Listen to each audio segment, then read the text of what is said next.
So good afternoon, everyone. Welcome and thank you for joining today's session. My name is Jake Geithner. I'm one of the co-directors for LABash 2021. An important logistical item before we begin today's session, please direct all questions targeted at the panelists and our moderators to the Zoom Q&A feature. The Q&A will be open throughout the duration of the session, and we will review and address questions as the panel progresses. Additionally, I'd like to thank the University of Hawaii at Manoa's MLA program for sponsoring this talk. At the UHM School of Architecture, students trained in extraordinary Hawaiian landscape with its rich natural and cultural history are equipped with strategies needed to enhance a beautiful, resilient, and healthy built environment.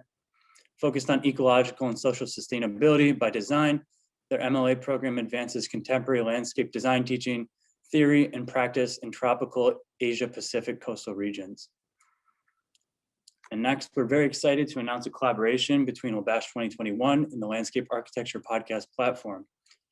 Today, we're joined by executive producer of the podcast, Michael Duran.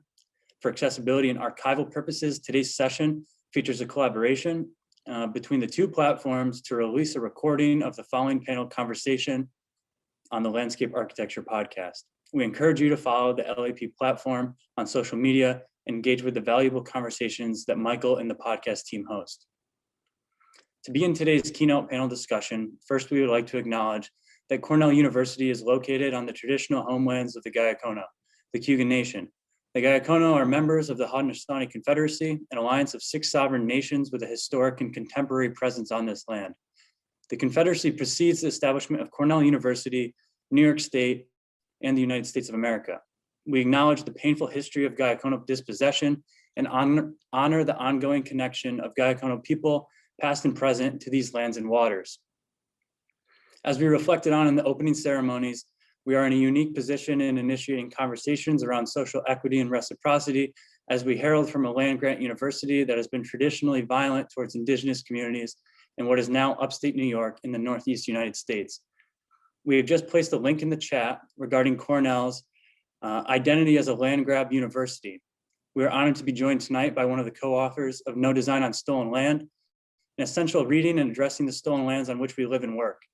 As such, these resources offer a first step in adopting such critical sensibilities towards dispossessed territory, and as Dr. Gozal Jafari and the OPSIS team suggests, in asking the following questions: whose lands are you on? Who invited you? Who are you accountable to? And whose stories and histories are you privileging? Tonight's session will begin with 3 10-minute presentations from our panelists.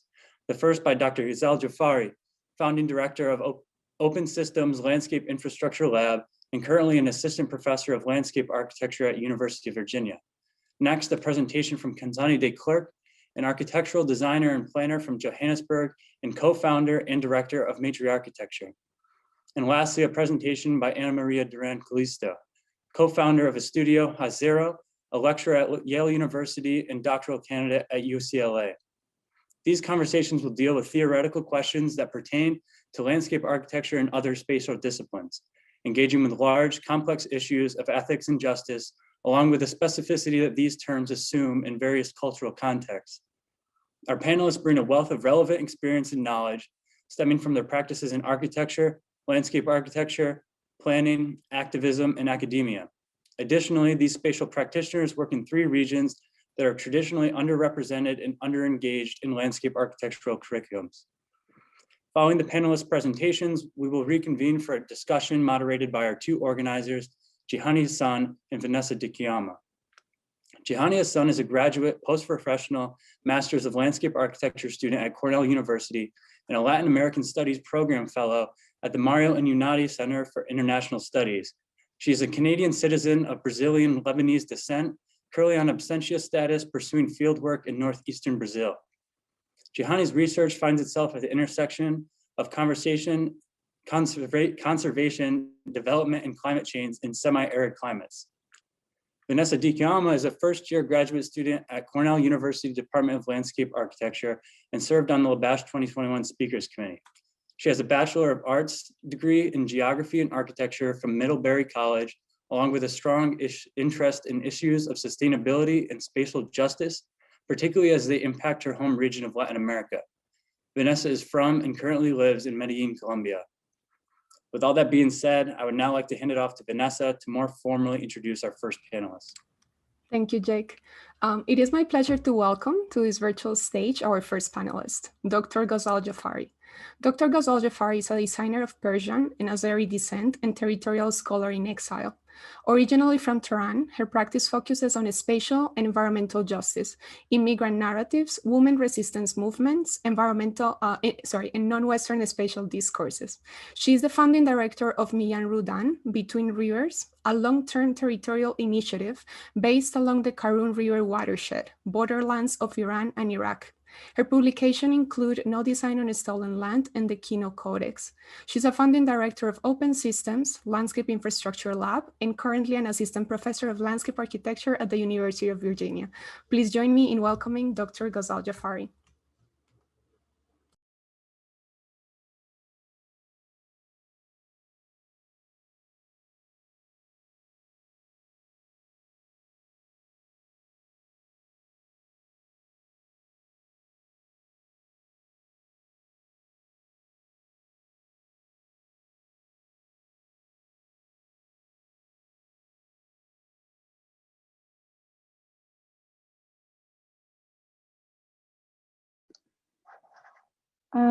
Typical problem. I forgot to unmute myself. Hi, everyone. My name is Gozal Jafari, and I am connecting to you today from Charlottesville, the traditional lands of the Monacan Indian nation. And I'm really grateful for the permission to be able to reside and work on their land. Today, I'd like to share with you some thoughts and observations in form of a manifesto, a Brown Landscapes manifesto. Brown Landscapes is not a place, but a process that begins with unveiling a series of misrepresentations and interrogating systems of erasure. The history of natural conservation is founded on the history of erasure. In the tradition of colonial landscape representations, Frederick Edwin Church's painting, Heart of the Andes, is a valuable point of reference here, significant but not an exception. Mesmerized by bleached botanical depictions of South America and Mount Chimborazo, specifically by Alexander Humboldt in early 19th century, Church's painting of the Chimborazo volcano is in the current country of Ecuador, instrumentalizes the European style of romantic picturesque, popularized by the Hudson River's School of Painting to depict the illusion of nature as a bountiful wilderness. Later exhibited in Metropolitan Fair in aid of the Sanitary Commission in New York, set up to aid the Union Army during the Civil War, the juxtaposition of the painting and the portrait of American presidents in a way nationalized nature of South America as the new frontier of the United States. In the West, this perception was then advanced by partitioning of Yosemite and Yellowstone, an establishment of the national park systems as part of what Mark David Spencer calls the dual island systems of nature preserve and Indian reservation. So I would say landscape architecture have had major difficulties to reckon with the erasure of indigenous peoples from their representations and the styles that are still pretty much used, and the professional work as well. Landscape architecture has a serious blind spots, and there are many. Brown people exist in that blind spot.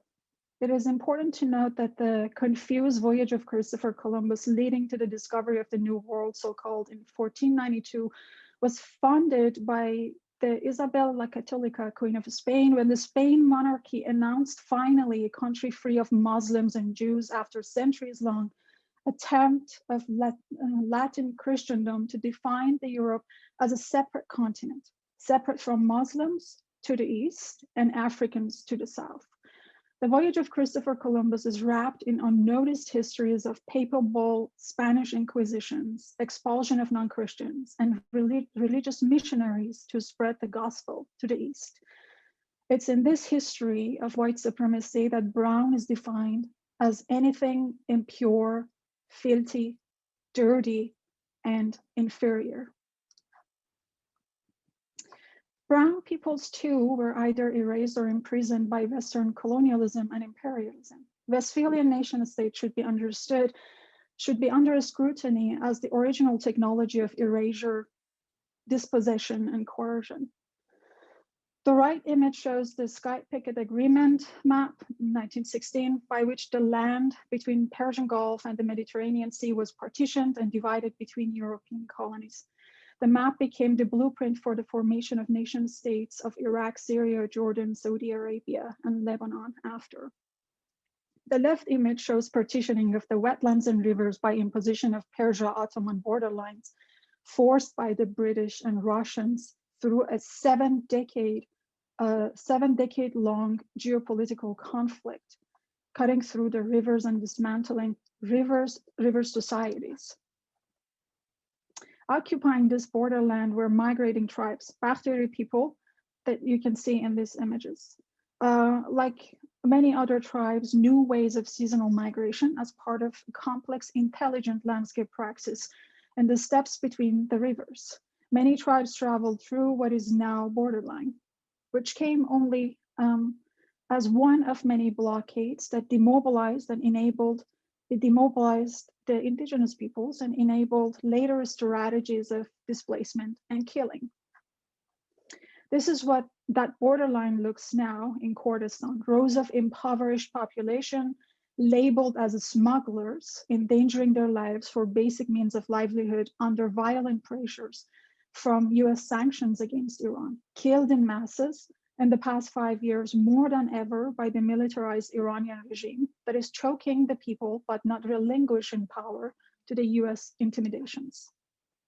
The carceral space then is not limited to prison buildings. It includes border detention camps, deadly migration routes, apartheid zones, and embargoed states.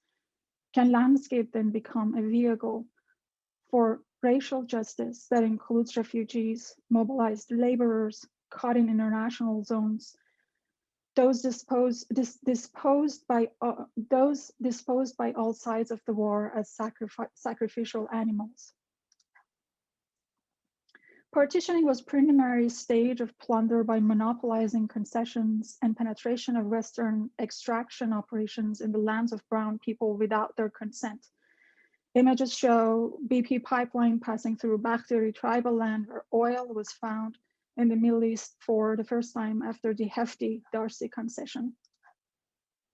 The British surveys and land acquisitions enabled the arrival of the Americans in the 1950s under the rubric of technical assistance and development as philanthropic way of hiding United States imperial ambitions in the oil-rich region under the appearances of the American democracy. Between bureaucrats, engineers, designers, and planners, they turn the wetland and rivers into metropole at the center and industrial zones in the periphery. American planner Jacques Robertson has keenly observed in 1978, many of us at this conference, it was a conference, obviously, many of us at this conference are what I would have to call cultural and technocratic mercenaries, hired intellectual guns, who move about the world from one country to another, giving counsel, doing quick studies, relying on accumulated knowledge, on too weak data and too little experience, and too often only on intuition, overprogrammed, rushed, and beneath it all, dreadfully unsure of ourselves and our various medicines and recipes. Yes, mercenaries, without uniforms or guns, but potentially just as lethal, traveling medicine men. We must then seriously ask of design professionals if free, prior, and informed consent from indigenous nations would be humane, ethical principle of professional practice. We should also ask if philanthropic projects of development and reconstruction too often come after mass destructions, or whether they're another method of fixation of capital surplus in continuous cycles of spatial production founded on ruins and destructions of war, implantation of militia or sending weapons in those places. This image shows the heroic representation of the American warfare during Operational Desert Storm in 1991. Some of you are very young to remember that, which marks the beginning of the American turn from the long-term ally, the Ba'athi regime of Saddam Hussein, after almost a decade of supporting Iraqi government with weapons of mass destruction during the Iran-Iraq war in the 1980s. Same chemical weapons that in the aftermath of the 9/11 terrorist attacks became an excuse for American invasion of Iraq. Notwithstanding, when George Bush made his premature speech of mission accomplished aboard the USS Abraham Lincoln on May 1st, 2003, Bechtel and Halliburton were already in Iraqi soil, contracts in hand. Ethos of war and terror flattened and demonized all Muslims, regardless of language, cultural differences, or beliefs as terrorists. Xenophobia takes many different forms. When writing new programs for climate adaptation, perhaps acknowledge the extraterritoriality of the United States empire. Any New Deal requires first and foremost divestment from extra territories illegally occupied or controlled financially, economically, politically by the United States, from Guantanamo Bay to Diego Garcia Island, as a sign of acknowledgement that climate justice must absolutely include systemic change in the structures of white supremacy upheld by the imperial acquisitions of land and waters of majority brown people by coercion or expulsion. Call it a Brown New Deal.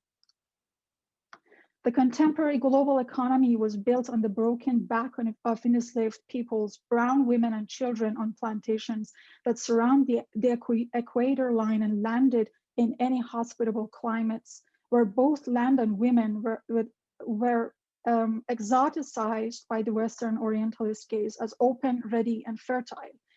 The atrocities of plantations in many forms appear in many forms, namely the ETZs and FTZs in reproduction of what Naomi Klein has called in 1999 sacrifice zones.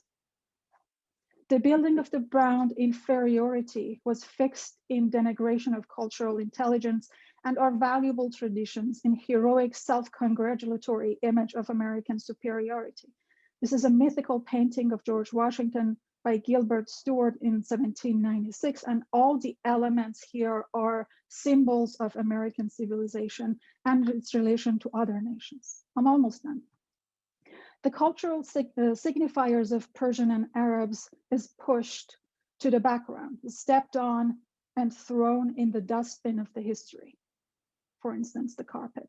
Similarly, the exoticization of Persian gardens as a prehistory of modern American landscape architecture, or theorizing of the American West in the image of Arabian desert, are examples of how the contemporary publications and curricula incorporate brown landscapes selectively and strategically as a pedestal for American grandeur. Brown cultural intelligence, landscape praxis, and continued struggles are not subcategories of Western universal history, but an important chapter of a modern contemporary history and the manifestation of transgenerational resistance.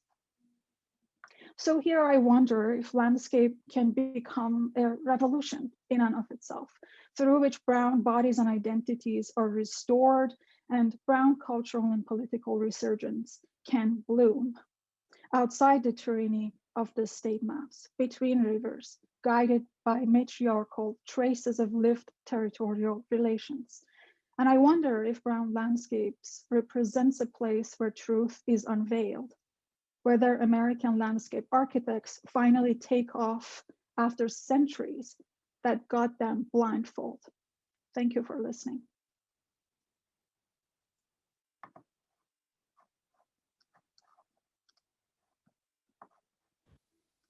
Thank you, Ghazal, for a provocative and very engaging presentation. We will now continue our program with Khensani de Klerk's panel. Khensani de Klerk is an architectural designer and planner from Johannesburg. Her efforts are centered on gender empowerment in the architectural industry through research and practice. She is a founder and co-director of Matri-Architect, which is a collective that empowers African women as a network dedicated to African spatial education and development. And she's currently reading a Master of Philosophy in Architecture and Urban Design, REBA 2, at the University of Cambridge, with her research focusing on safe space, infrastructure, and the social provision with aims to reduce gender-based violence in cities. Her work, currently based between South Africa and Switzerland, is located at the intersection of architecture, social science, and public policy. Khensani is also an editorial contributor to the Architectural Review in London. So join me in welcoming Khensani.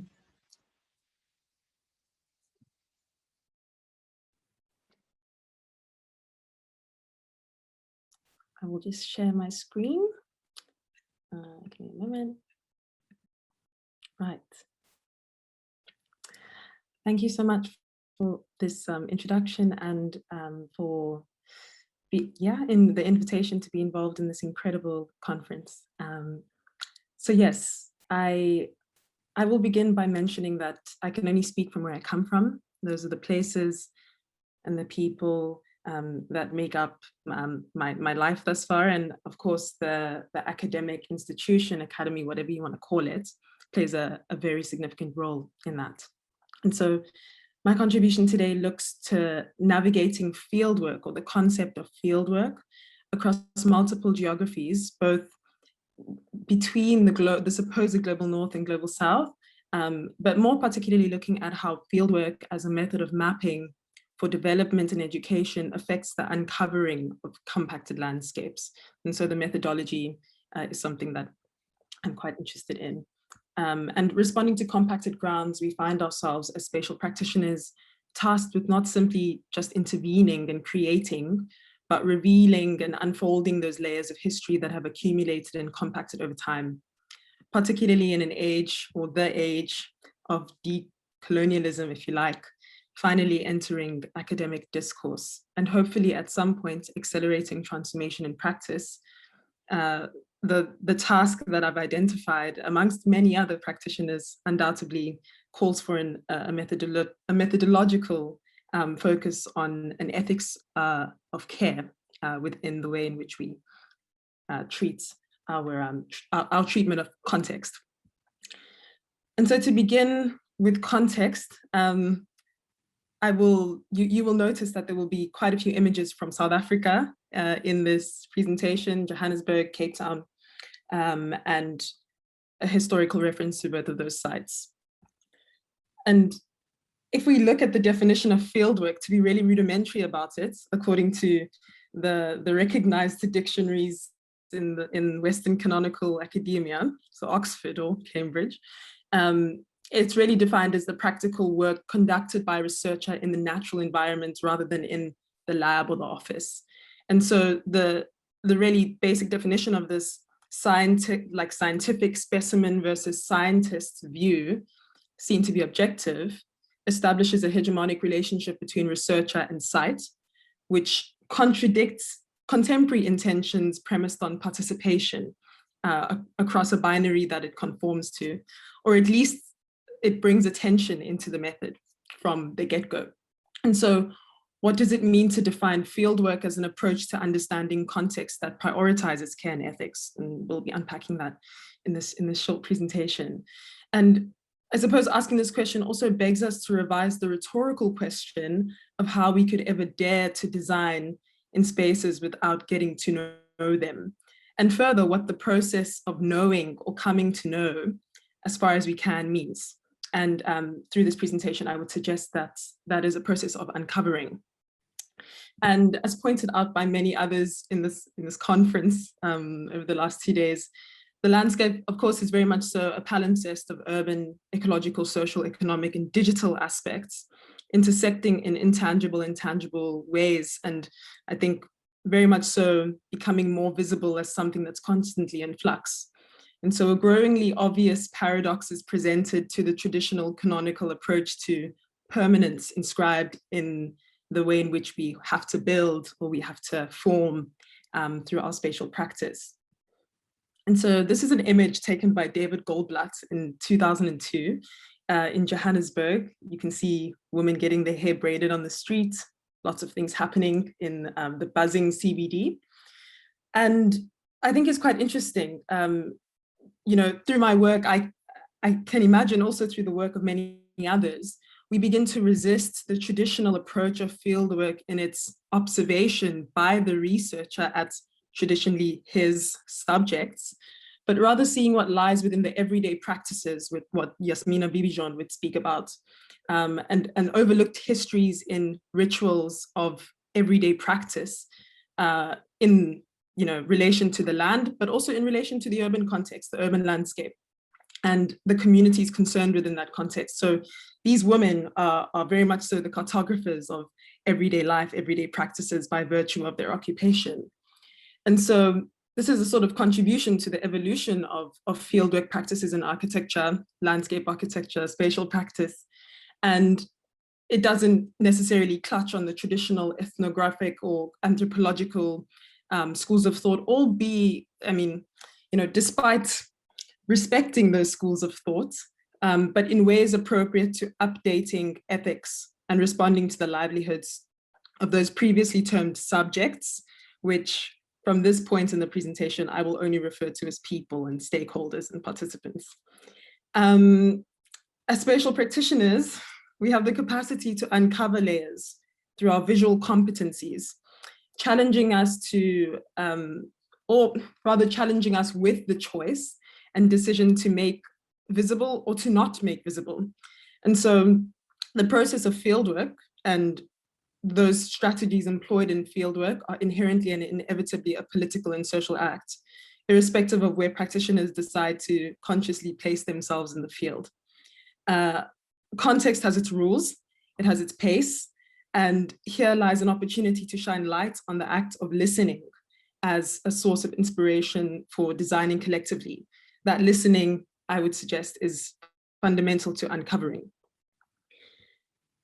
And I will unpack very briefly some of my research work to share some aspects of this learning and unlearning process constantly in flux that I have encountered through focusing on strategies of alternative fieldwork that center those people concerned in the site, those participants. The project is called Public Agenda, born out of my MPhil research at the University of Cambridge, which sought to and continues to seek understanding how infrastructure perpetuates, affects, encourages, discourages, and ultimately really implicates those experiences that Black women and women of color in Cape Town have in relation to gender-based violence. The work employed a digital ethnographic approach, which invited survivors of gender-based violence in Cape Town to share their experiences, both positive and negative, ideas, and to make these spatially legible in ways that communicated aspects of their stories, often overlooked at public policy level. These culminated in the form of collages, which serve as vignettes and snapshots of history, whilst making those previously invisible layers of the city landscape visible and therefore less avoidable in implementation. At the same time, it acted as a conduit between the survivors of gender-based violence, giving them a sort of digital landscape to occupy in the process of sharing their stories. And in attempting to gather a multiplicity of experiences, whilst restricted geographically owing to the coronavirus pandemic, I developed this platform that could create this safe space online for sharing experiences, fantasies, and ideas, whilst gathering information that could inform, a collective understanding of safe space typologies for healing and empowerment, what Carl Kossegaard would refer to as alternative space, and what Nancy Fraser would speak about as well in her counterpublics. And so these are vignettes from the platform, which asked participants to respond to 8 different topics. Participants responded via individual WhatsApp conversations with me in whatever medium they felt worked best. And then I would upload these vignettes and attach a specific unique number to protect their identities.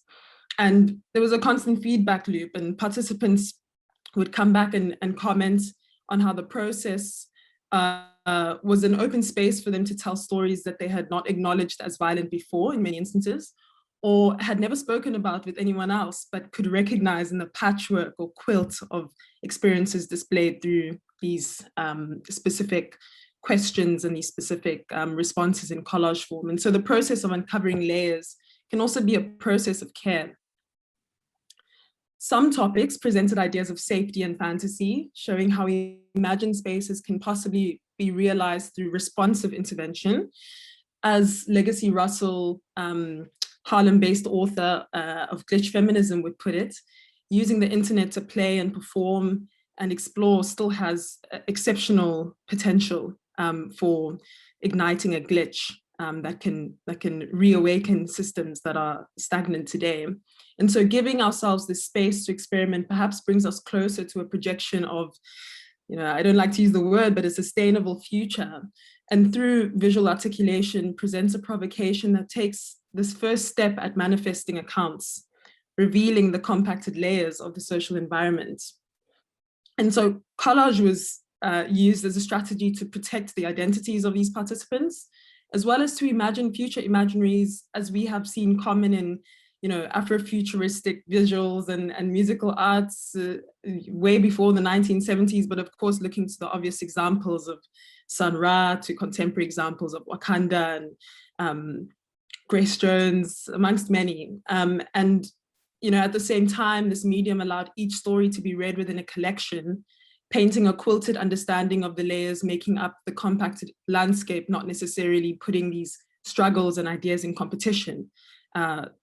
Coalition is something we desperately need in South Africa with this issue. And so employing narrative analysis becomes important for duly recognizing the multiplicity of histories within a single landscape, accepting that memory and telling play a role in determining the characteristics of these social layers. What I have called this sort of retelling, you have termed it voiced data, as a means of uncovering context. And it draws from this discipline shining light on notions of time and memory that through stories reveal what has happened in the past, but at the same time, what has been relived in the present through telling the accounts. And so a creative exercise of thinking collectively comes through the fictionalization of imaginaries that people would like to see safety manifest into. And so this renders the landscape active rather than a passive mass, which as spatial practitioners, we would traditionally simply just build on.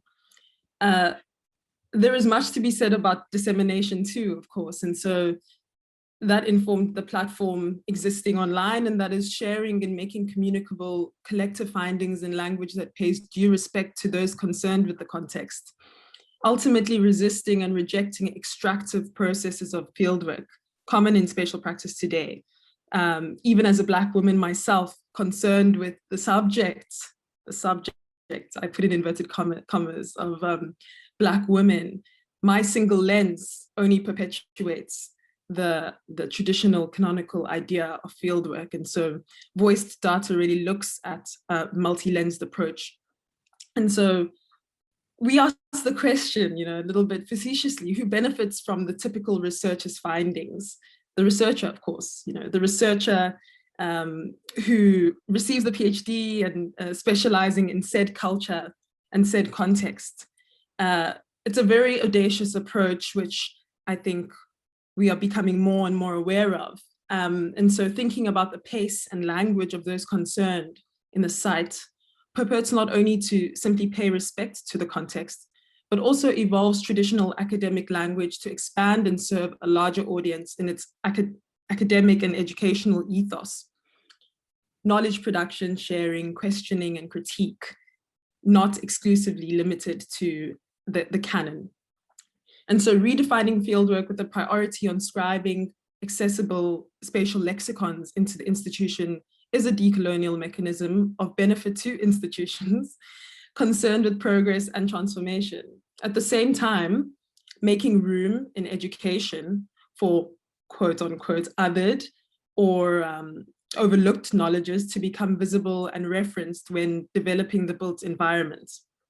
And so I'm ending. This is the last bit. But given the expansion of knowledge exchange through the digital landscape, this is really an exciting moment for dissolving parameters of room.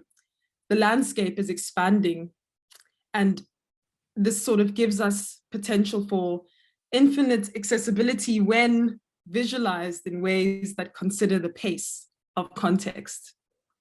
Fieldwork is a mechanism for multiplicity, or it can be, stating positionality and adding richness to the sources that enablers, those with money to recognize initiatives, refer to, and eliminating any excuses for no data being around, or no data being around for the in efforts of, or no data being around that typically keeps efforts of transformation static. And so fieldwork, when done strategically, creates credible reference, possibly manipulating the resources of enablers who frankly owe a great amount to those marginalized and oppressed groups experiencing any hardship due to the relationship to the contemporary and historical built environments. And so I will end on this slide by mentioning that, architects, landscape architects, spatial practitioners, city planners, the list goes on, if equipped with social skills that prioritize ethical procedures, have the ability to employ visual imagination as storytellers in bringing these stories and qualitative accounts of everyday life, sometimes seen as mundane, into a language understood outside of the siloed sectors and really in service to disciplines concerned with development that are unable to fathom the extent of the issue and also the extent of the possibility. In this sense, uncovering the compacted layers is helpful for setting out sustainable agendas, knowing clearly what the implications might be. Rethinking fieldwork to uncover compacted landscapes is an opportunity to use our visualizing as really a conduit for development and spatial education. And so I'll end on a provocation and a question, and that's, what does fieldwork mean to you in your practice and your research? And I'll end there. Thank you so much, Khensani, for that last provocation. I think it'll give our audience lots to think about as we move on to our next presentation by Ana Maria Duran, Calisto. Ana Maria is currently a lecturer at the Yale School of Architecture and has taught design studios and research seminars at the Pontificia Universidad Católica del Ecuador, Harvard, Columbia, University of Michigan, UC Temuco, and has been a teaching fellow at the Institute for the Environment and Sustainability at UCLA. She curated the 15th Quito Architecture Biennale, Visible Cities, was a national curator for the 9th Biennale of the Ibero-Americana de Arquitectura y Urbanismo, BIAL, and an academic advisor for the UN Conference Habitat 3. She's currently a member of the Scientific Panel for the Amazon, SPA, convened by the SDSN and the UN. Ana Maria co-founded Estudio A0 with Jazz Calirai in Quito in 2002. Under the advice of Susanna Hecht, Ana Maria is writing a doctoral dissertation on the history of urbanization in the Amazon basin, with a specific focus on the oil urbanisms of Ecuador. Thank you so much. And please welcome with me, Ana Maria.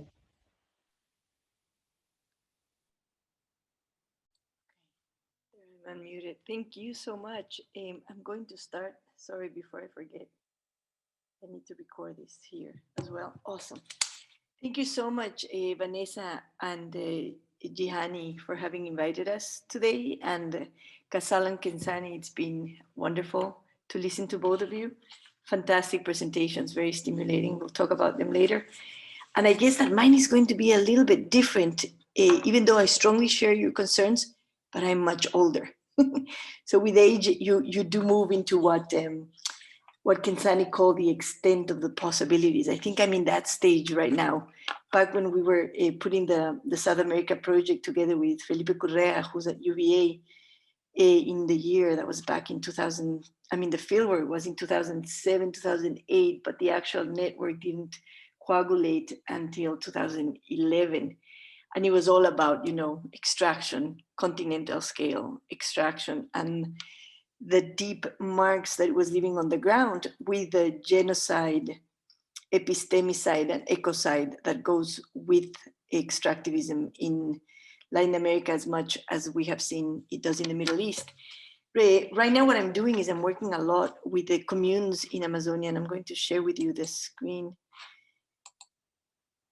Let's go. I'm going to minimize that. Present. And when I was invited to LABash, what came to my mind immediately, because I'm obviously always relating everything to Amazonia, is that I thought, okay, compacted grounds. I like the topic. I like the topic of the ground, which is obviously thick and full of nutrients, if you wish, but it did make me think a lot about soils. So it stimulated me to discuss the issue of soils in Amazonia, because they actually have played a very important role precisely in the development of these alternative histories and these alternative narratives, historic narratives that may contribute to truth, as you said, in the landscape. Landscapes are landscapes of truth. I always say that architecture and the landscape and cities don't know how to lie. They really don't. Everything is embedded in the history of space. And you will see the role that soils specifically have played in the history of Amazonian archaeology, specifically modern archaeology. So I decided to call this lecture Cultural Soils of Amazonia. And talking about that whole history of knowledge, of the epistemologies that we've inherited and that we use, that are highly Eurocentric. And, it doesn't matter where we come from, we are framed, we are in a way colonized, if you wish, through education into thinking about knowledge in very specific ways and through very specific historical lenses. And in the case of the archaeology of Amazonia, it is interesting that in the 50s, more or less, this famous archaeologist, Betty Magers, with her husband, Clifford Evans, traveled throughout South America. They did fieldwork in very many places in Amazonia. But as you can imagine, in Amazonia, which is such a liquid, dynamic landscape, it is very difficult to do fieldwork in traditional archaeological terms. The methodologies of stratification are difficult to pursue because the soils move so much and the strata turn over, and it's difficult to map the time history of these places. But there were local archaeologists working all over the place, and Megers and Evans, joined them in different countries like Brazil and Ecuador to study, for example, the ceramics that were popping up all over the place. Ceramics from the Amazon are the oldest ceramics in the Americas, by the way. And they wrote, well, specifically Betty wrote this book, which is very famous, Amazonia, Man and Culture in a Counterfeit Paradise. And in a nutshell, the premise that Megers postulates in this book is known as ecological or environmental determinism, but basically it says that in an area of the world where soils are so poor in nutrients and highly acidic, the possibility of having had intensive agriculture and the possibility of, therefore, according to the history, the Neolithic theory and the theory of the urban revolution of Childs, an Australian archaeologist, the possibility of having had cities in Amazonia was nil. Basically, environmental determinism doomed Amazonia in terms of having ever been an urban place or a place for civilization. And embedded in the environmental determinism theory was obviously a racial determinism theory as well. How could these, peoples have produced, constructed, designed, or even maybe imagined cities? Impossible. And this hypothesis of the soils, which is based on the soils, and that's what I want to make sure that I bring up today to the table, is the hypothesis that stagnated Amazonian archaeology for a very long time. And of course, this has a history in the Enlightenment.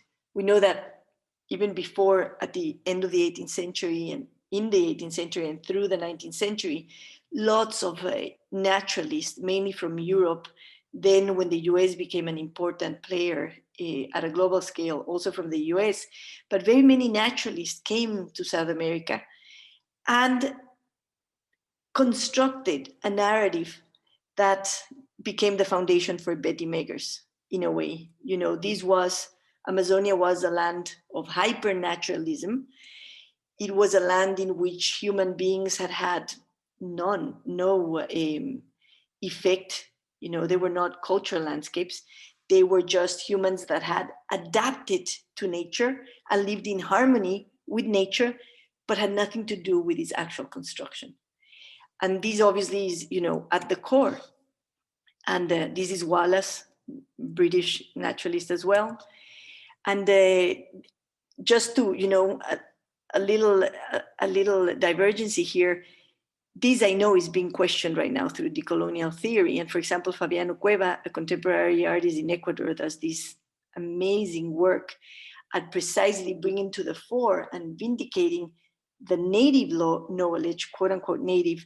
The indigenous is also a complicated word, but you know, the knowledge of the original nations of the Americas that is embedded in the thought of Humboldt, of La Condamine, of Wallace, of every single one of these naturalists that roamed through South America. And with immense humor, you know, he's reminding us, don't forget the source. And he has this beautiful project that I recommend you follow called Archivo Humboldt, the Humboldt Archive, you know, where he's precisely making it clear that the sources of these naturalists were indigenous sources in the territory. And the phrase that he has, I think, is very interesting. Mi primer viaje lo hice solo, con un indio. You know, my first voyage, I did it by myself. Oh, with an Indian. You know, it's like, again, this vision that the natives were just one more element of the landscape, not fully human. One more organism in the ecosystem, if you wish, as if we weren't, you know, this separation from nature that is typical of modern Western thought. But in this genealogy, in this family of knowledge of Amazonian archaeology, there was a very interesting guy. You know, Betty Meggers and Clifford Evans were writing in the 50s and 60s. And of course, here I have Padre Porras, because specifically in Ecuador, where Betty was doing work as well, Padre Porras was her local source. In the 70s, Donald Lathrop comes up with a theory that sort of broke completely with the linear narrative that the anomalies of Amazonia in terms of, for example, incredibly complex ceramics could be explained simply by diffusion, by saying, oh, some of the civilized peoples from the Andes must have come down to the lowlands and settled in different places. And Donald Lathrop, who did a lot of ethnoarchaeology in the 70s, said, no, I think it was the other way around. Amazonians went up the Andes and took certain patterns that were like seeds of civilization to the mountains. And everybody thought he was crazy. But archaeology is actually proving him right. And in terms of the anomalies, just to use the Kuhnian idea of scientific paradigms, and how once there's a consensus and an established paradigm, it's very difficult to break through unless something like a muon, like it's happening right now in physics, a muon emerges, an anomaly, an ad hoc element that cannot be explained by the paradigm. And the environmental determinism theory that doomed urbanization in Amazonia basically started facing too many anomalies. One, ceramics. Ceramics were everywhere in Amazonia, and they were incredibly complex, not characteristic of, you know, simple nomadic societies, but of much more organized and probably urban societies. Also, the rock art everywhere, there are more or less 10,000 archaeological sites in Amazonia that we know today. I know that more will be added to the list, but we're talking about 10,000 sites, and many of them are sites like this one. And lots of geoglyphs popping up everywhere. Unfortunately, through deforestation, we learned about them, but these geometric patterns on the ground, which are obviously human-made, started emerging everywhere as well, in Bolivia and Amazonia, in Acre, in Brazil, all over the place. So these anomalies start accruing, and the immense regional scale landscape formations, geoformations, terraformings, incredible shifts of soils and lands in Amazonia that again could not be explained through simple societies of small pockets of nomadic peoples moving around and collecting and hunting. And the forest itself, the complexity of the forest with these acid and poor soils. How do we explain the fact that we have such an abundant and rich forest above? And the theory that the jungle in a way is cannibalistic. It eats itself. It's made of cycles. It's on the surface, but continuously eating what it sheds, the biomass, reabsorbing its own biomass. But in the 80s, another huge transformation happened. And this is where I feel, this is the one Anna Curtenius Roosevelt, the one woman that figures out that Amazonia was indeed urban. And what helped her, develop the evidence that would make it irrefutable? Satellite technologies. So she went to Brazil to do archaeological work there. And of course, what was happening in Brazil in the 80s, that there was a lot of satellite surveying for resources, natural resources, for land grabbing and extraction, of course. And the same technologies that were being used to subjugate this ginormous territory was also used to map its archaeology. And Anna wrote this book, Mound Builders of the Amazon. And basically what she argued is that Amazonia was highly populated and that it had very large and complex societies that could be described as urban within the criteria, within a different ontology of the urban, but within the, the criteria or most of the criteria that was applied, say, in Mesopotamia or other areas of the world by archaeologists. And she focused on this notion of the huge landscape transformation that Amazonians had performed in order to make Amazonia precisely capable of sustaining very large populations. These populations died because of the pathogens that penetrated the Americas in the 16th century, starting with the expedition of Orellana in 1532. We had viruela, we had like all sorts of smallpox, influenza, yellow fever, malaria, and many other pathogens penetrating Amazonia. So imagine if right now that we're facing COVID, we are suffering in the way we're suffering. Imagine the Americas in the 16th century, it was not just one pathogen that penetrated the territory, but more than a dozen of them. So that depopulated the region, which was later on renaturalized. But it is Anna Curtenius Roosevelt who, establishes the theory of an urban pre-Columbian Amazonia. And the evidence since the 80s has simply been piling up. I mean, I can't bore you with the amount of scientific papers and books that are being published every month, every year on the topic. I mean, I have a hard time following up, but the evidence is huge. With LiDAR, we're discovering large networks of land transformations linked by roads, by canals. Heckenberger is doing an incredible work in the Singu, unveiling also I call them these agroecological urban constellations of Amazonia, because they're not cities in the Mesopotamian sense. They're not cities in the Greco-Roman sense. These are very interesting urbanisms in which agroecological, because the word, agroecology is important. This is not agriculture in terms of a monocrop. This is agriculture in terms of a polyculture. So these agroecological urbanisms that are completely fused with waterborne transportation systems, also roads, canals, and a constellation of settlements, of communes, of family, ethnic groups that are in association with each other, sometimes in war with each other, but that make up these large constellations of 200, 250,000, sometimes more people, just like in the Maya realm further up north in Mesoamerica. So, the examples, Beni Bolivia is another area that is highly studied, where again, we see these constellations that are interlinked. And LIDAR, even in my own country, this is in Ecuador, is allowing us to precisely uncover, we're looking for gold, we're looking for copper, for oil, for all sorts of resources. And what do we get? The whispers of our ancestors coming to talk to us, to let us know that there's a different way of living in the world. And it is a decentralized, polycentric way where the distribution of resources is incredibly fair. You can read that in the land. And where the relationship between culture and nature is incredibly symbiotic and positive. Human beings have come to be perceived as a negative force, a force of destruction. All we can do is damage the planet. Not true.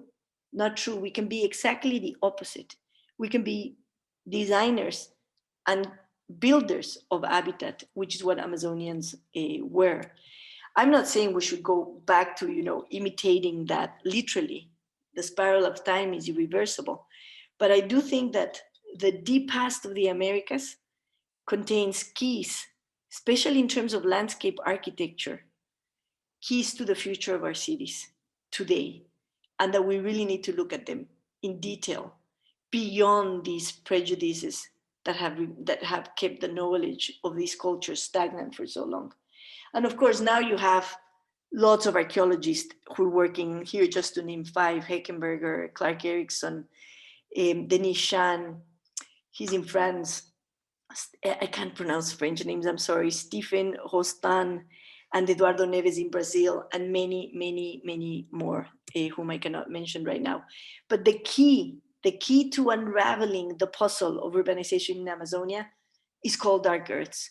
Terra preta and terra morena in Portuguese. La terra preta do Indio is a very fertile type of earth that is found everywhere in Amazonia. Because we know that in the varsias, in the flooding areas, the soils are fertile because there are lots of nutrients coming down from the Andes, from the Guineas, and also from the south, especially from the Andes, that are renovating these soils and that are allowing them to be fertile and to sustain large and complex populations. But besides those soils that are evident in the interfluvial areas, including, this has been mapped and you can find the maps online, we know that these anthropogenic soils, these terra pretas, are the ones that explain the huge amount of settlements, constellations, urban networks that populated Amazonia in the 16th century and before that. Some argue, that there are about 2,000 years of urban history in Amazonia. But these are the terra pretas you can see here. Where you don't have them, this is a very dark, fertile humus. And next to it, on the left, you can see the typical acidic soils of the region. And what you see here is a culture that has created the possibility for intense polyculture in the Amazon. And it is that intense polyculture in the Amazon that was able to sustain large, complex societies and populations that were described by the Spanish chroniclers who first went down these tributaries and the Amazon in the 16th century. So I was telling you about Carvajal. Fascinating to read him. He describes immense cities in the quote unquote jungle, and very sophisticated and very developed. This is 16th century, 17th century. Teixeira still describes them. By the time Humboldt, by the time even before that, by the time La Condamine comes, cities are not described anymore, but just small pockets of settlements, nomadic tribes that are hunting and gathering, and the whole story of Amazonia changes, and it becomes like the anti-urban space. But my advisor at at UCLA, Susana Hecht spent lots of times with the Kayapo, lots of time with the Kayapo in Brazil. And she, for example, started describing how the Kayapo smoke the soils, because there's a beautiful relationship. Talk about our positive relationship with nature now that Amazonia is being burned down to the ground by fire. Fire has been key to the development of this lush, bountiful forest, but in the way that Amazonians use it. As Susana calls it, blue fire. It's like Amazonians smoke the biomass. And this smoking of the biomass, they smoke everything, I'll show you, allows them to harness the nutrients into the soil and allows them to produce these anthropogenic soils, which are not just migrants of biomaterial piling up in the settlements throughout thousands of years. They also very purposefully create biochars.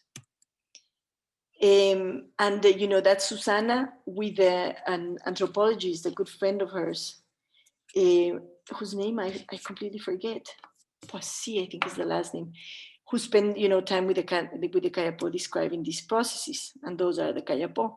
So again, all these techniques and the use of fire is described for very many activities in Amazonia. For example, to build the famous dugout canoes, how you use fire in a contained way, in a managed way, to be able precisely to create these incredible canoes that slide beautifully in the water, and fire becomes almost, what trims them, what makes them perfect. Fire is used also to smoke the houses in architecture. So once the roof is built, and in Amazonia, the architecture is mainly a huge roof. In most communities, the roof is the predominant feature. And the fire is always within, under the roof, and it smokes the roof, and that helps in very many ways to consolidate the roof, to prevent insects from penetrating, and so on and so forth. I won't get into the details. But if I have time, I'll share a video. What time is it? It's been already 23 minutes. I think I should wrap up. So I'll just go through these very fast, just to show you how they build these roofs, which eventually, and let's pull them further up, talk about field work. This was a studio. Can you, I think I. Yeah, perfect. This was a design build studio in Amazonia. And of course, we spend lots of time in the site, helping with the construction, understanding these techniques so that we can contribute to revive them.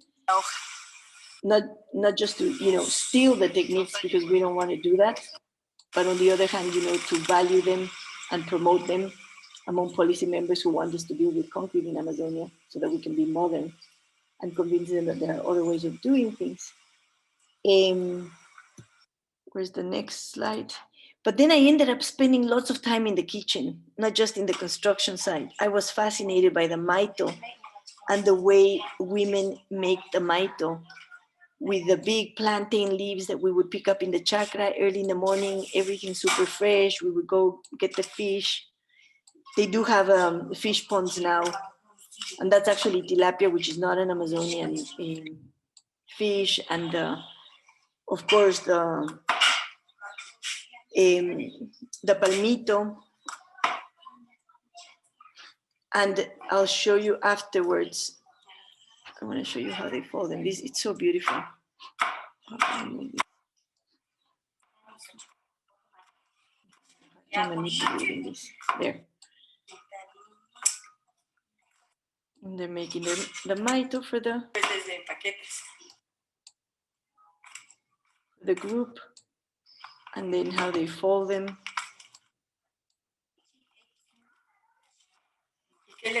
Of course, this is like the realm of the organic. It's incredible.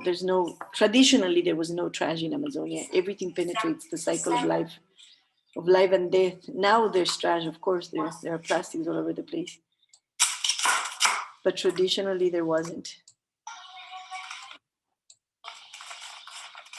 And the next one I want to show you, because this is what made me understand the soils as well, is that everything in Amazonia has this logic of smoking.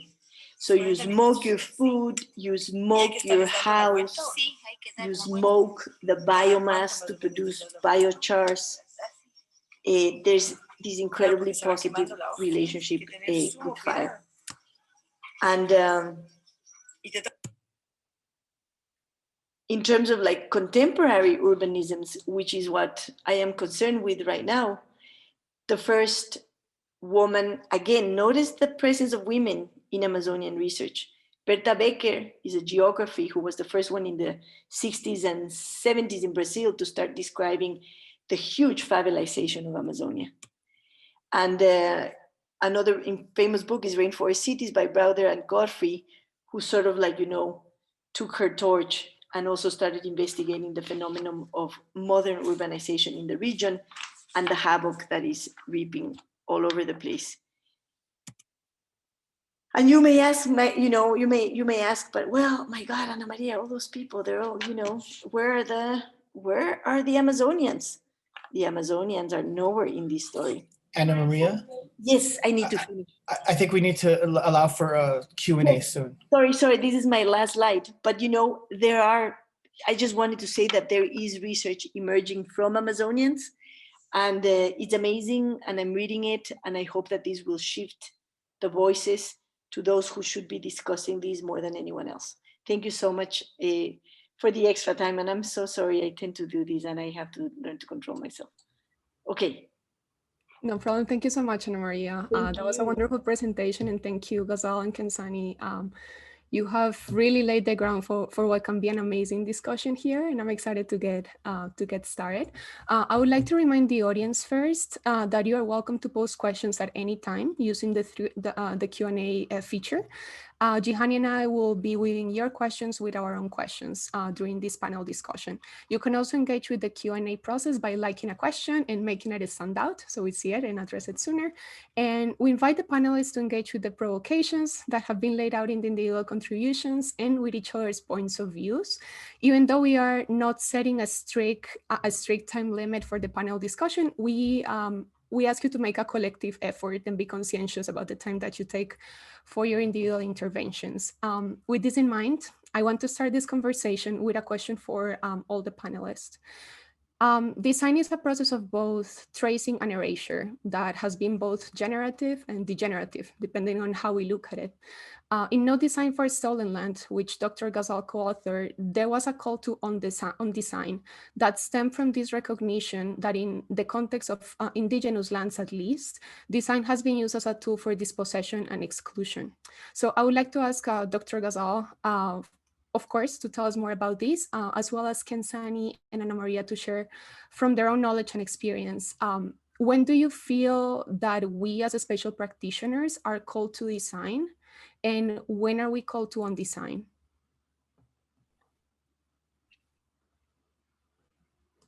Who would like to start? Should we start? Okay, so I'm gonna start with an introduction, but I'd like to situate unbuilding or undesigning within the context of the territories that we discussed today, if that's okay, with the help of Ana Maria. I think there are a lot of kind of intersections between the stories that we've been telling today. So you have to understand that the piece on No Design on the Stolen Land basically is based on the observation that is happening in the Americas, more specifically the North America, which has a very particular colonial history, right? And it comes from frustration with the field of design that doesn't reckon with the implicity of design practice and design theories and pedagogies within this colonial history, and doesn't recognize the contribution that it had to the erasure of indigenous peoples. And it brings in the question of unbuilding as the starting point to kind of self-critically look at those practices, the standards and codes and protocols of knowledge building and spatial transformation, and perhaps start from that close observation and try to unbuild or undo both representational measures, but also some of the biases that are underlying the colonial design practices. So with that in mind, I'd like to place that within the context of Middle East and also Amazonia, in conversation with Anna Maria, where we see this massive replacement of civilized societies by science, by militarization, by imposition of national borders, by acculturation, genocide, both killing and also what Patrick Vaux calls as structural genocide, to essentially implant particular ideologies that stem from Western colonialism, Eurocentrism, white supremacy, and American exceptionalism in the contemporary form of it, right? So that needs to be acknowledged. The role of not only Western theorists, naturalists, scientists, historians, builders, but also the ideologies that was perpetuated and replaced those landscape praxis and sustainable modes of livelihood with the rivers and within the forest.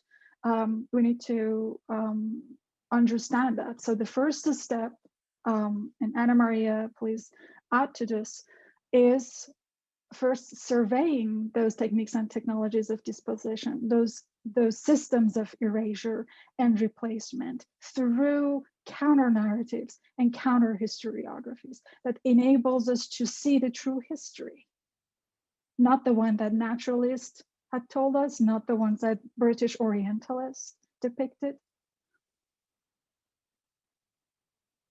If I may echo some of your points, Ghazal, and also a lot of the points that Anna Maria brought up. I think there's an interesting, I recall a lecture by Dr. Luwazi Lushaba, who is a political science lecturer at the University of Cape Town, one of the very few Black professors at the University of Cape Town in South Africa.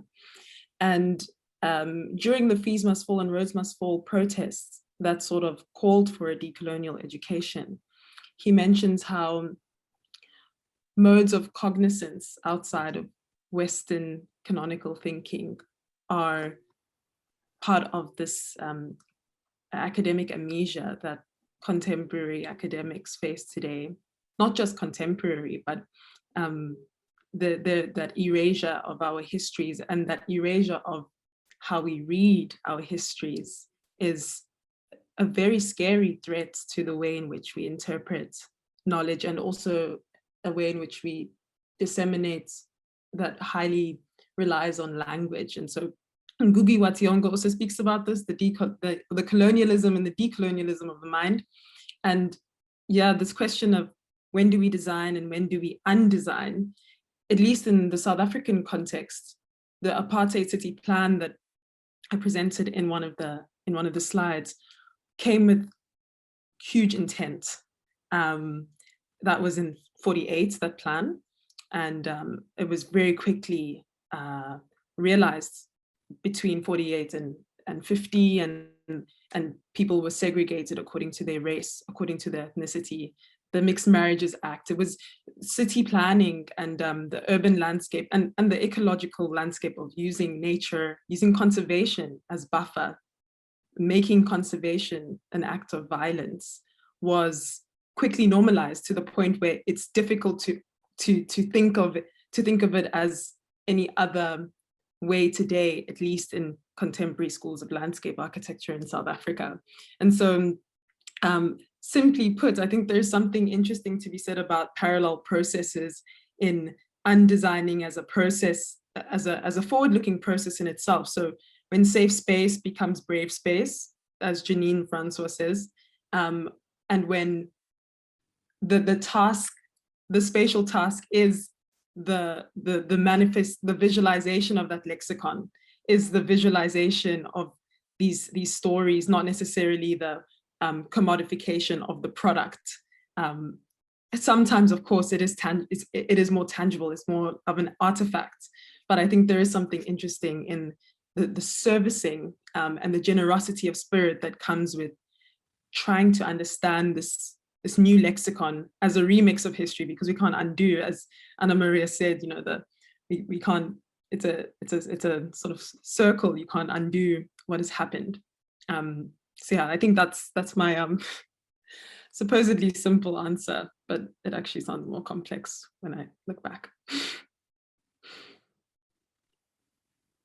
This stimulates so many things. I don't know where to start, but I guess that the reason I did a PhD at such an advanced age was precisely because a very specific project launched me into a deep crisis. Speaking of when should we design, and when should we step away and say, no, this is not ethical. I don't want to be part of this. We won a competition to design and well, not really build, but supervise the construction of a university campus. Think about the irony. You're making me think that project has a full circle irony, in the sense that it's a state-driven public university campus in Ecuadorian Amazonia that's going to be, focusing probably on geology, oil extraction, and biotech. And the populations who were there, who had been using a reserve, because the president wanted a university in nature, in the forest. So there was a reserve associated to the campus. And the human beings who had been using it for thousands of years and renovating it and had probably designed and built it, couldn't access anymore because it was for conservation. So they were being expelled, as it happened in the US as well. It has happened in Latin America, where the original Amazonians get expelled out of spaces in the name of conservation and ecology, which is sort of ironic, because they have played a huge role in the actual construction of these ecologies that we benefit from and that we destroy or deconstruct or simply extract. And then, of course, you get into the crisis that, are you an agent that is contributing to extractivism through, the kind of extractivism that us academics perform, which is knowledge extractivism? Am I going to be one more thief, going to work with these communes and extract their knowledge, and then I get to do, make the career and have fun with it and become some sort of an intermediary voice and benefit from that? And those obviously have been huge concerns for me, because I find that to be extremely unethical, and that just perpetuates the colonial paradigm of extractivism, which I'm opposing. So I had to, at that point, because it was a roller coaster, once we won the bid, once we won the design competition, the thing just moved forward, rolled forward, and the university exists. It was built. It wasn't built in the way we had originally designed, which was inspired in vernacular Amazonian architectures.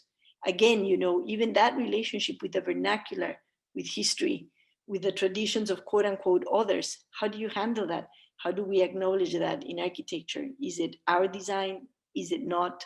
Whose design is it? Et cetera, et cetera.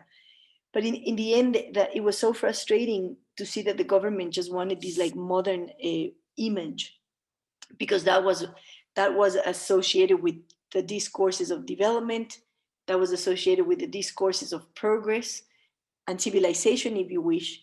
So just as much as a monoculture, a soybean monoculture is valued in Latin America as development and progress more than a polyculture that is so much wealthier in so many regards. The same happens with architecture. If it doesn't have a flat roof, if it doesn't look modern, then you're building a lodge, not a university campus. And I want a modern university campus. So I realized that there was something wrong there, that we needed to tell other stories, that we needed to put in value other traditions. And that's when I decided to stop, because I was very, very frustrated, and moved to Los Angeles and I've been for the last 6 years mainly researching and reading. And of course, your mind just turns around. And it is my friends from Ecuador, especially Fabiano Cueva, who have been incredibly strong about posing challenges to me. Like, are you just going to be one more extractivist? Now, are you the academic who goes, takes, leaves, and doesn't even give a damn and never goes back? And I guess that those challenges have led me to completely change, not just my practice the way I personally want to practice as an architect, but my stance in academia. I've been inviting many of my friends from Amazonia to be the ones who give the lecture. If I can pass roll the ball to them, I will do it. So, if they invite me to talk about Amazonia, I'll say, but why not invite this Guarani woman, or why not invite this, Kofan individual who actually suffered from oil extraction in his body, in his skin? Or, we have opened up the university auditorium to these voices. The same with communities that we work with. So that's, I think, one thing that we can do, stand apart and give the microphone to those who should be speaking. What else have we done? Also, in terms of writing, I'm putting a book together right now, include those voices. So I have a Maya friend who's going to be writing one of the chapters, and two Quechua friends who are going to be writing another two, and a Shuar friend who's going to be writing another one. So, if you're doing an editorial project, consider where are you, drawing the voices. If you're going to do a lecture, anything, who are the voices? And when you're building, when you're designing, constructing, ask yourself, when I choose this material, where does it come from? What ecology is it contributing to destroy or not? And who am I benefiting economically? Am I going to benefit the large corporation, or am I going to benefit a community by doing my choices in a conscious way? So that's, I think, another way in which we can help. And if we're going to use vernacular architecture, say in Amazonia, to design, do it as a collective. And we love to map. Right now we're working with the Achuar communes. And what we're doing is that we're proposing to use Kobo Toolbox so that the 88 communes of the Achuar map themselves and survey themselves by mapping their tangible and intangible values of their territory, because the way in which the bureaucrats or the technocrats from the government are going to do it is very different. So they're going to be thinking about nature, resources in a very different way that the Achuar communes, as they map their own territory, which is full of microecologies, because these are cultural ecologies, these are cultural landscapes. So of course it's full of microecologies that are very diverse, just as diverse are the cultures. Biodiversity and cultural diversity go hand in hand. So there are lots of things that we can do, and we will do. Can I add a note on this? Recognizing two different line of thoughts that I would like to highlight here, going back to the question of unbuilding and the role of creating counter narratives and counter representations as part of unbuilding those kind of racist structures and prejudices that are very at the very core of unnoticed and invisible core of landscape architecture and design practices. You see that kind of demolishing civilization or the possibility of any political organization, cultural organization, is at the core of these systems of erasure. In Amazonia, for instance, this naturalists like Humboldt and La Condamine played a significant role in erasing the indigenous peoples, such as Chekwa people and others, which is precisely based on condemnation and complete ignorance of the societies, right? Like they didn't recognize their societies as sophisticated and capable of political organization. The same we see in writings of, for instance, Thomas Jefferson, when he's writing about indigenous peoples in the North America, right? Like he doesn't recognize their political sovereignty. What's different in the Middle East is that when the Europeans arrived, they couldn't deny the civilization because the form was different. And therefore, they had to completely demolish it through this process of orientalization, demonization of the Indians, of Persians, of the Arabs, to be able to completely first like represent them as savages and filthy population, inferior population to the West, and then reflect back that imagery to the East. And this is something that Edward Said, the decolonial scholar, has spoke about it extensively, right? And so we see that continuation of misrepresentations within the American culture constantly perpetuating and maintaining these invisible borderlines, because borderlines are not physical only, they're also cultural, they're institutional, they're educational. So I'm wondering whether landscape architecture pedagogy and institutional knowledge is in fact playing a role of upholding and safeguarding those borderlines that doesn't really allow the American populations to see the extent of their imperialism and to see others the way they represent themselves. And that is, in fact, at the very core of the ideologies of American exceptionalism as well, exporting manifest destiny everywhere post-World War II, basically. Right? And there's another thing, Ana Maria, you mentioned very briefly that has to do with methodology. I think it's really important at the very core to ask the question of who are you committed to, and that puts everything into perspective. Who you're mapping with and for becomes a really important question. Thank you. And communities can map themselves.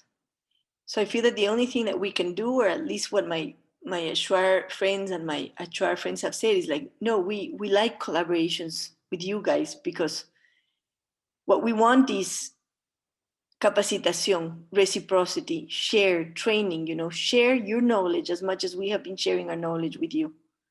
So if you change a relationship of extractivism, which mounts on exploitation, with a relationship of reciprocity, where there's a give and take, where you give, they're giving so much knowledge to you, you can give knowledge to them as well, and they want it. Which type of knowledge they've been asking for. You may be shocked. One of them has to do with understanding the capitalist system. How do we do an accounting sheet? How do we understand this economy? Our economy and our economic model is very different from their economic model, extremely different. And to be fair with all sides, because there's so much cultural diversity in the Americas, but to stay away from demonizing or from the black-white binary of good and evil, because it's much more complicated than that, and you learn that from history as well. I would say that I feel that what has happened in the Americas is that there has been a huge misunderstanding, or thousands of misunderstandings. The European eye could not see a polyculture, a garden in Amazonia, because the European eye belongs to a different ontology. And I like political ecology because political ecology talks a lot about the different ontologies and the different epistemes, I think it's in English, the different epistemologies, in the sense that if in my brain, I have wired the concept of agriculture as patches of different products, where I have the, let's think about European products. I have the trigo, help me, trigo. When I get tired, my brain starts just thinking in Spanish. I have such a hard time speaking in English. But you have the wheat. So you have a patch of wheat, and you have a patch of something else. A patch of tomatoes are American. I'm trying to think about non-American things. But you have different patches of different agricultural components, typical of the Middle East and typical of the Greco-Roman, typical of the Mediterranean and the Middle East, say.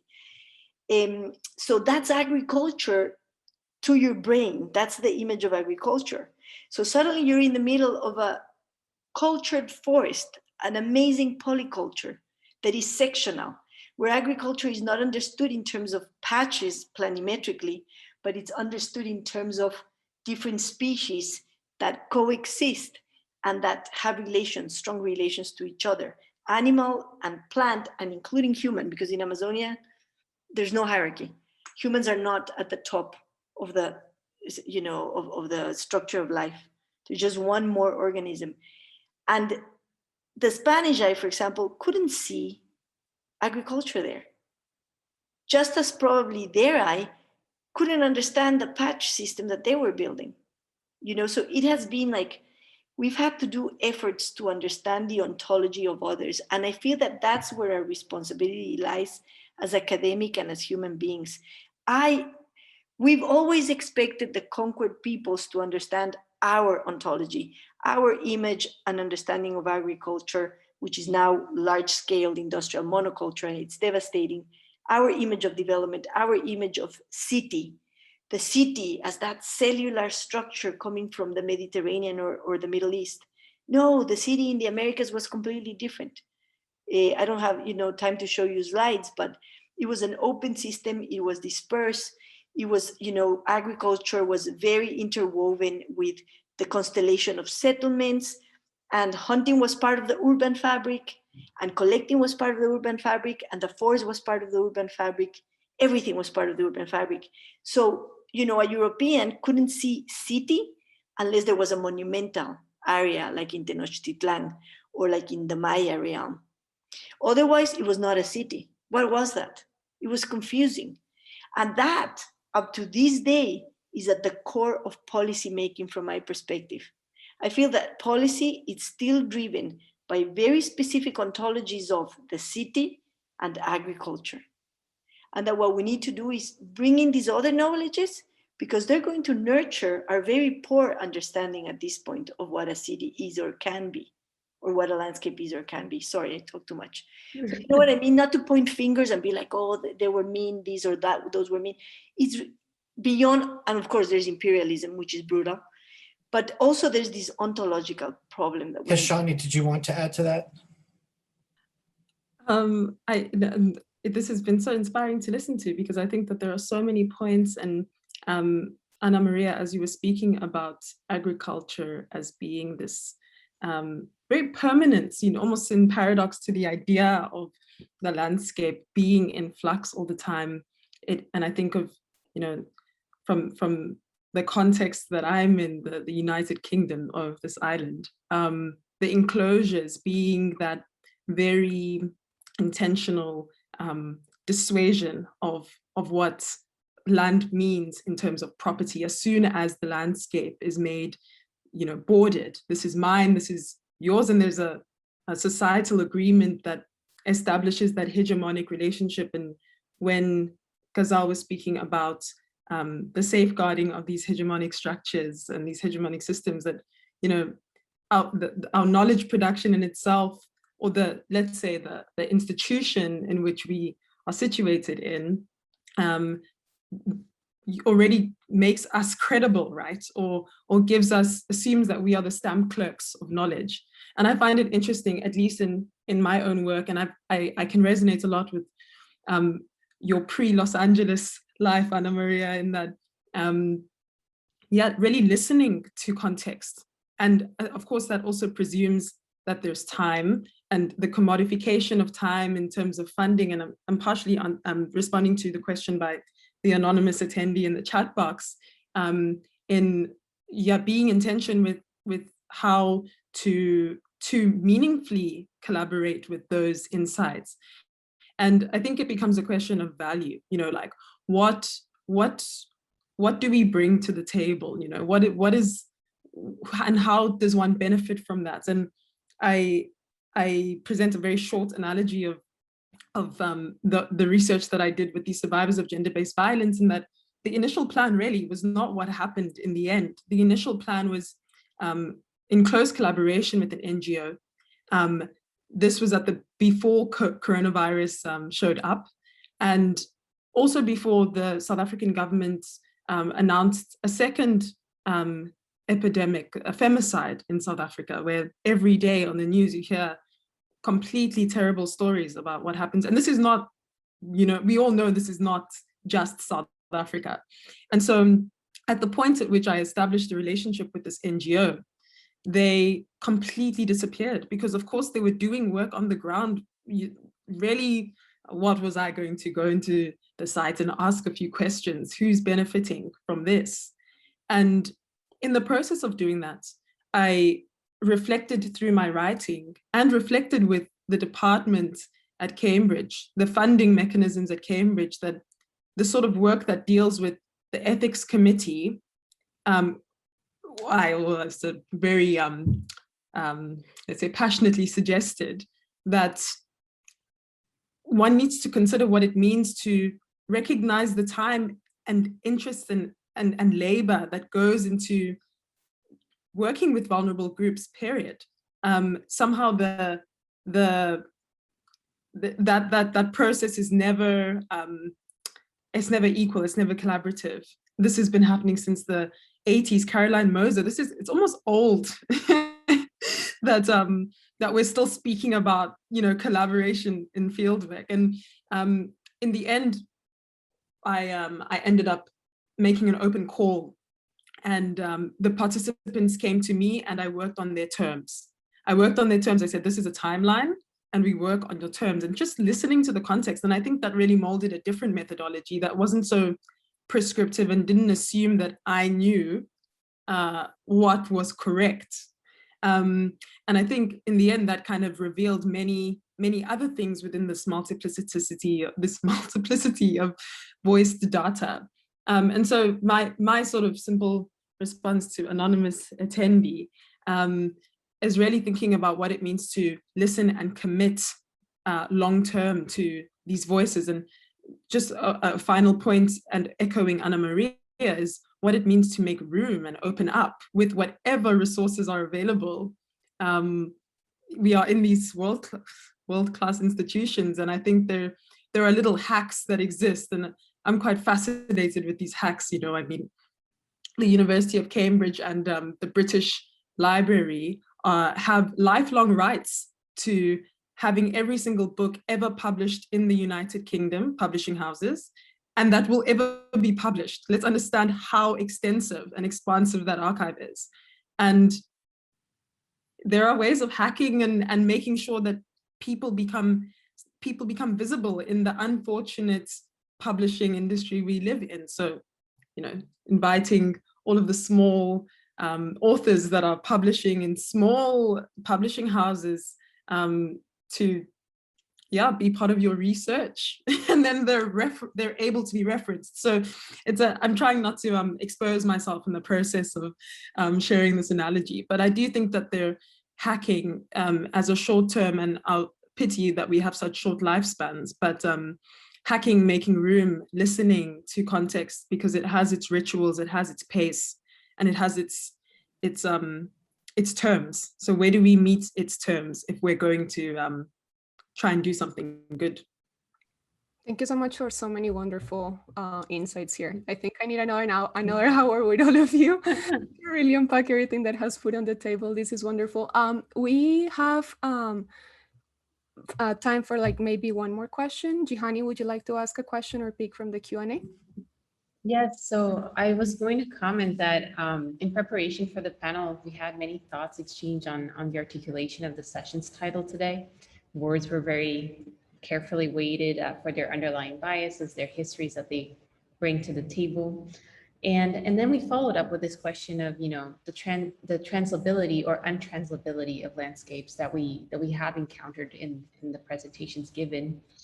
So we were wondering if the panelists could elaborate on the challenges that you have faced on the translatability or untranslatability of landscapes in your own work, and also maybe as you're discussing it, to address how is it that your practice is possibly breaking or dissolving disciplinary knowledge boundaries of academia and of practice. So I'll leave you guys with that one.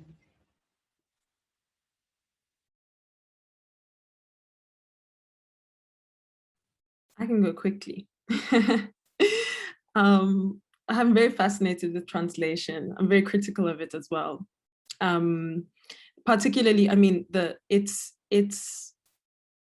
it's Latin, or if we're going to go according to Latin origin, translates to the betrayal. And so it begs the question of translating for who, and what is the product of that? You know, where does it come from and where does it go?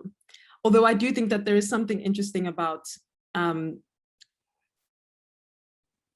there's an order and a rationale to translation that helps us understand across culture, which I don't dispute myself. And so I think that it really puts us as spatial practitioners in a really interesting place where the artifact, the ceramics that Ana Maria, you presented earlier, so captivating, that the idea that we have a tactile language in our use is something that I don't want to elevate it, but it in some instances transcends the confines or the constraints of language, and language holds power, and language also holds intent and often violence, unfortunately. And so I think that there's something very exciting about being a spatial practitioner today in a Babylon world that is hyper individualistic, and what that means just in terms of sharing stories, not necessarily translating them, because omitting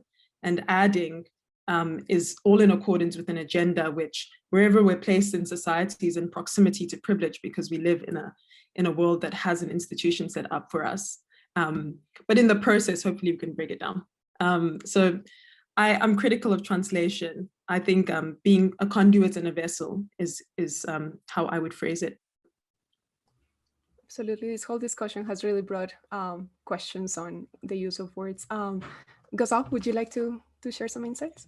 Sure. I would like to address first Brianda Serda's question with regards to what needs to happen within the educational system.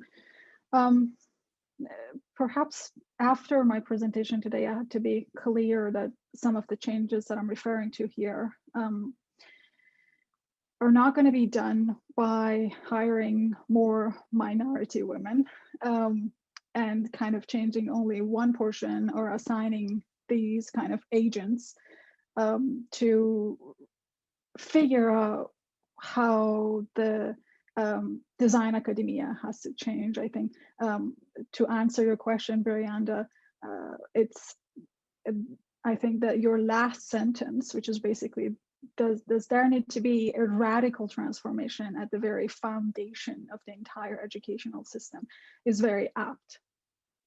These problems that we're facing today and the blind spot of design really ask for radical shift. On this note, my colleagues and I, Dr. Pierre Belanger and Mr.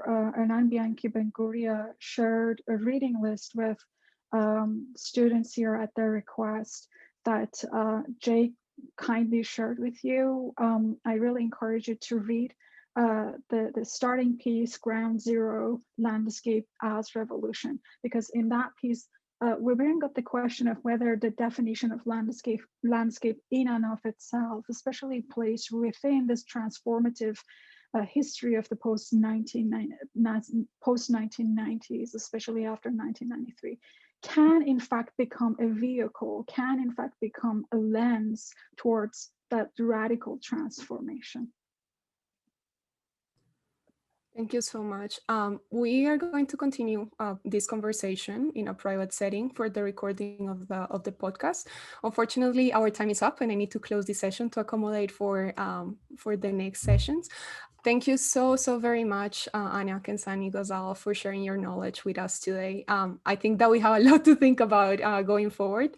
I want to tell the audience that if you enjoyed this conversation and want to listen again, or want to listen to the reflections that are coming, this panel will be hosted as an episode in the Landscape Architecture podcast. We will end here to accommodate the next sessions. Thank you so very much, everyone, for attending. Bye-bye. Thank you.